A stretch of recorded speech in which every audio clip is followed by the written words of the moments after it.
guys, Jeff, your executive gardener here.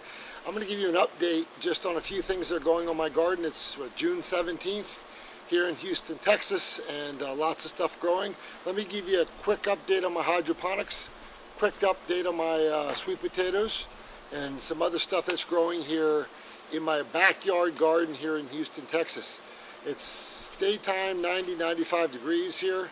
It's, golly, 100% humidity already. It's a hard environment to grow things, but let me show you what I have going on here in my garden as a quick update from the executive gardener's backyard. Stay tuned, let me get around the other side of the camera and I'll show you. Hey, so first of all, what you're looking at here is sweet potatoes. So I've never grown sweet potatoes before, but I bought some sweet potato slips online and I planted them, and lo and behold, look at this, I've got runners everywhere. So as you know, they shoot out runners to get more energy for the sweet potato.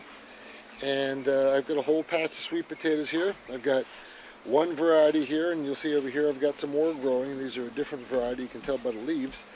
So I've never grown sweet potatoes before, but I'm really anxious to do so, and probably I think I have another 30 to 45 days until I harvest these things, but I'll have myself my first harvest of sweet potatoes. So this is my sweet potato patch, and they're starting to vine out all over the place, so it's kind of exciting.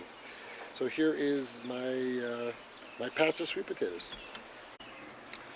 Here are some pink lemonade blueberries, which are doing pretty well, but that's not what I'm going to show you.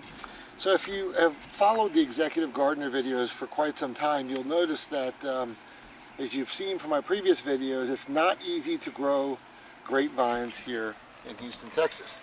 The reason being is that most of your popular grapevine varieties, such as Cabernet, Chardonnay, Pinot, etc., they will eventually die in climates like Houston and Florida of something known as Pierce disease, which is transmitted by a leafy insect, looks like a grasshopper, that transmits the bacteria, which basically throughout the vines, like this vine here, it gets almost like the equivalent of cardiovascular disease for plants and or for grapevines. And what you get is a grapevine not getting water to the extremities. So as you'll see here, I actually bought a Pierce disease resistant and tolerant plants that can deal with the sharpshooter.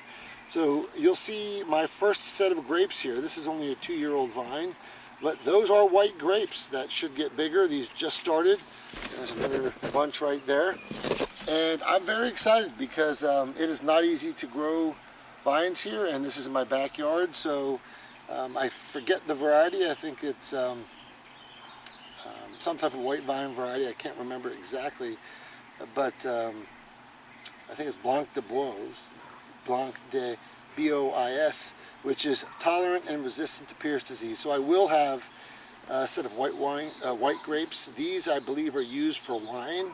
Obviously, there's not many this year because it's a young plant, but I do have grapes here in Houston, Texas. So I've gotten rid of all my Cabernet, Chardonnay, Pinot, Merlot variety and replaced them with things like Blanc de Bois and Black Spanish grapes and Muscadine grapes, which are all resistant or tolerant to Pierce disease. So if you live in any of the southern climates, such as Louisiana, Texas, Florida, North Carolina, don't waste time getting those other grapevines I talked about. They won't grow. They will eventually die of Pierce disease, whether it's year 1, year 3, year 5, they will die. Look online and look for Pierce disease resistant or tolerant grapes, and you'll have your own grapes. I learned the hard way. It took me 2-3 years. I had to pull out all of my grapevines that died of Pierce disease, but this is thriving and flourishing here in Houston, Texas. So excuse the fountain noise in the background, but you're looking at my hydroponic tower here in Houston. It is overgrowing. You'll take a look at this. These are the famous Casabella peppers. These are small but mighty. They will get yellow and red, and they're used for salsa, very spicy. A lot of other peppers that are growing here, and we have some Cubanelle peppers, you can see, that are pretty plentiful throughout the plant. down here as well. Other peppers. So the hydroponic tower is doing very well and appears to be loaded with peppers, and got some cucumbers there and some other things. So lots of flowers. The hydroponic tower is doing very well. I'll show you my other hydroponic tower in just a second. So this is the hydroponic tower my friend built for me, Alex. So you'll see, bam, look at it now. It's going nuts. You got tomatoes, you got peppers, cucumbers. I'll show you in a little bit, but I mean, it's, you'll see there, I mean, there's all types of fruit everywhere on this plant. It's completely blown out with fruit. These are some black Russian tomatoes, cherry tomatoes. You got some yellow apple pear, or some pear tomatoes, which are starting to get ripe. You can see them throughout. And then I had a long time trying to get this going, but finally it's producing cucumbers. So there's one cucumber, and you can see there's another one, which is hanging from the hydroponic tower. But the hydroponic towers, once they get going very well, but very healthy. Look how green the leaves are. And there's plenty of, as you can see, female cucumber flowers here that are starting to grow. But packed with fruit and vegetables on both of these. There's one hydroponic tower there, and the other hydroponic tower here. So both doing very well, flourishing in the Houston environment. So in my garden here, I've probably put off, golly, I don't know how many mild hot peppers. You're looking at an Anaheim hot pepper, but I've probably, from this small little garden that I have in my backyard, I've probably put off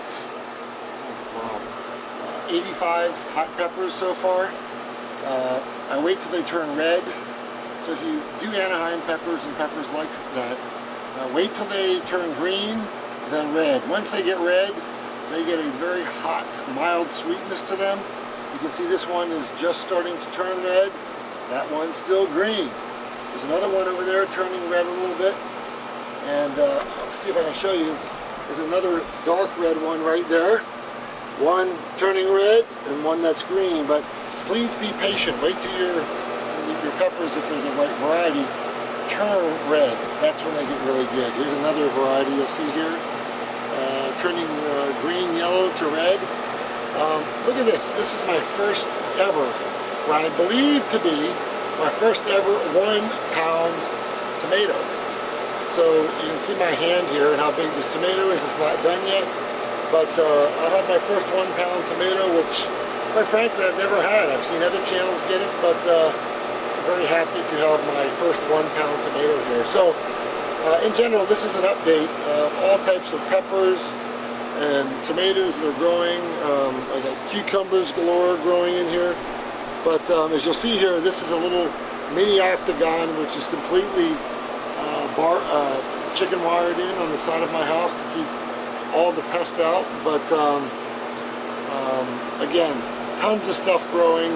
I have actually more vegetables and fruit than I can share with my friends at this time. It's a great problem to have. So I'm going to end on this note. If you are a gardener, please subscribe to my channel. I don't know everything about gardening, but I do know that it gets the stress out of me when I do garden. And I'll share my experiences with you. Please share this with your friends that are considering healthy gardening or eating healthy. Give me a thumbs up. Keep checking back with the Executive Gardening series, and we hope to share some more great stories about backyard gardening and how to eat healthy. So until next time, ciao.